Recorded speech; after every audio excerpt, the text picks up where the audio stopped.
ভাই আজকে ধান কিনতেছেন? হ্যাঁ ভাই ধান কিনতেছি ভাই। আমরা এজেড ধানটা কিনতেছি আমরা 900 থেকে 930 টাকা মতো এজেড, যেটা এজেড। আর মোটা কিনতেছি আপনার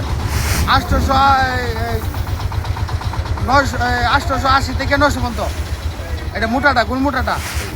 আর কাটারি কিনতেছি আপনার আছে 1250 থেকে 1300 টাকা কাটারি। আর ওই নতুন এজেডটা কিনতেছি 860-70-80 টাকা।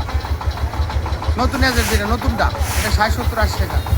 সেন্টু ভাইজান? আর সেন্টু বাজুমটা কিনতেছি আপনার 1240-50-60 টাকা সেন্টু বাজুমটা, পুরানটা, নতুন না পুরানটা। আর ওই কিনতেছি আপনার এই বঙ্গবন্ধু যেটা ওটা কিন্তু 1080 থেকে 1100 টাকা মতো, 1080 থেকে 1100 টাকা মতো বঙ্গবন্ধুটা। এই হলো 3-4 পথের ধান ডালতে পারি আসার। ঠিক আছে।